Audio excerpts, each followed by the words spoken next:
Before we go on to investigate what the art department does in a movie, let's look at art directing award winners from the past year. Those people who are nominated for an Academy Award for production design. But before we do, let's look at this set designed by Steve Arnold, who's the production designer for House of Cards, the cable TV series starring Kevin Spacey. Just look at the sense of congressional power we have in this room. The neoclassical design with the long draperies that make our eyes go up, which you have to do for a sense of awe, for any kind of power.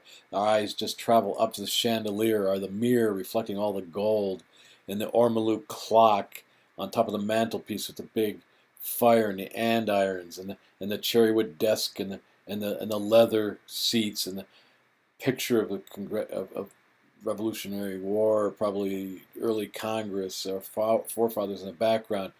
Everything conveying power, elite, and wealth right there in one setting, and it's wonderful. And until Kevin walks in, and then it's all about Kevin and who he's interacting with, and that's the main thing that Steve wants to do, because he lives with the notion that the best work is designed not to be noticed for a production designer. So the best work's not to be noticed. It's supposed to lend a veracity to the scene for the movie or TV series, and if it lets us believe that it's real, that it is Washington, D.C., although it's been built in a studio, and it is contemporary, and it is working with power players because everything there says so, then he's done his job. It's not to be noticed when the actors walk in there. It's just to lend credibility and belief to the movie or TV series. So when we look at the Academy Award nominees from last year, we have American Hustle, and we have Christian Bale and Bradley Cooper here. Bradley Cooper mussing Christian Bale's hair, and Amy Adams in the background. And look at their outfits. Oh, and wonderful outfits. Besides just working with set decoration, they're working together, like in the art department. They're working with all the other people, wardrobe, hair, and makeup. And the wardrobe's having a great time with the velour suit and the wide lapels on Bradley's suit and the gold belt on Adams' pants there. They almost look like doe skin pants, but the wall. Look at the wallpaper there. That wonderful Rorschach blot kind of wallpaper, where it's almost outrageous to look at. But in the movie, do you remember the wall? No, we remember this wonderful scene between Bradley and Bale. But the wall lends that idea that it was the '70s. We would never have wallpaper like this nowadays, nor would we have that kind of colored couch where it's just kind of sickly green color against that the copper gold wardrobe. But it's wonderfully done to give us a sense that it is the '70s. Here in Her, a futuristic movie, we have something that looks almost contemporary, because we seem to be boldly whipping into the future. It's a wonderful contemporaneous look, but it's futuristic. It is steel and gray and kind of washed out, sterile kind of future. But what's wonderful is that Spike Jonze has added the colors with his production designer, so that we've got that overripe shirt and that weird yellow mustard colored roach coach in the background, or maybe it's a coffee hutch in the background, but it's those weird, it's those little colors standing out from that drab background. It makes it seem a little off kilter, like the way this future is supposed to be. Here, 10 Years a Slave, we have a very realistic look with the set decoration providing the coffee pot and the copper pot and the wicker basket and the sheds and the roof in the background on the sheds. All this is set deck. They have to, what we call, distress items to make it look like they're older or have been worn or used or begrimed. They take the shingles and they sand it down and they hit it with chains just to make it look beaten up, and we call it distressing the business, to age things, to make it look like they've been used or weathered.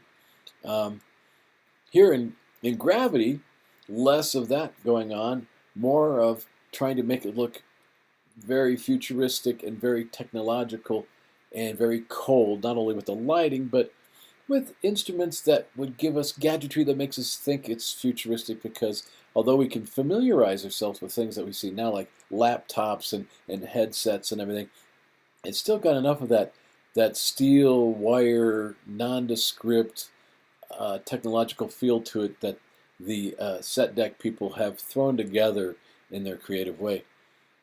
The winner last year was The Great Gatsby, however, and of course, The Great Gatsby, you have this plethora of opportunity here to add glitter and dancing light and wealth and overindulgence just by the clash of colors, the shimmering outfits, the rain of curtains, of the golden reflective baubles of the curtains, all to give you that roaring 20s of decadence and money being thrown away before everything falls apart.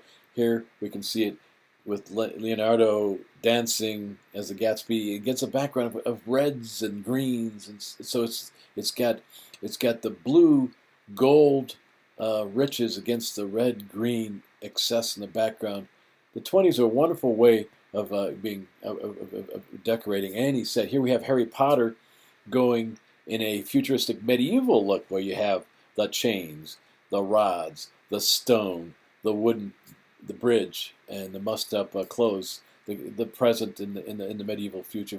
But all the set deck created all this, of course, as they did for this this Potteresque scene of of course the animals, the crazy, exaggerated, gargoyle animals are special effects, but everything else, I mean, there's a chandelier, the room with the cupola in the background, and the circular window with the glass fading in this kind of opalescent light. It's all set deck put together, as is this scene here, which is any scene you have with these sconces that have torchlit light is a set deck domain, although when it comes to torching up the light, it's a special effect. But the set deck designed this with the pillars and the marble-esque floors and the catafalque looking like a big, almost coffin-like catafalque with the woman spread out on it. And look at how the set deck and the art department work with everybody else. They're working with wardrobe, with the dark figure and the woman, and they're working with the special effects for the light. And they're working with the lighting department just to make it look very, very dim. And the camera people come in, the cinematographer comes in towards the end. It's all set up by the set deck people. And then the cinematographer comes in and chooses the angle and maybe adjusts the light to shoot what's already given there with the art department. Going back to the 20s, Midnight in Paris, Woody Allen's movie, another nominee from a previous year for Best Set Decoration or Production Design.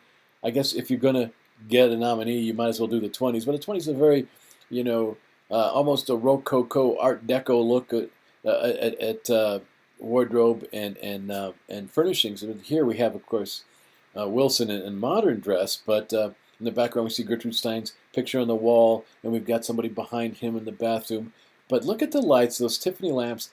They find with digital photography these days, with digital cameras, they're so sensitive to light. We don't need these big lighting instruments we used to have in the past, so you can get real moody lighting. You can actually use practical instruments, and by that I mean instruments that are real instruments on the set, like real lamps that you turn on, or real stoves that you turn on, or real toasters that pop up toast, or phones that ring. Those are called practicals, and using practicals, which are set up by the set deck people, provide enough light, oftentimes for the digital cameras we have.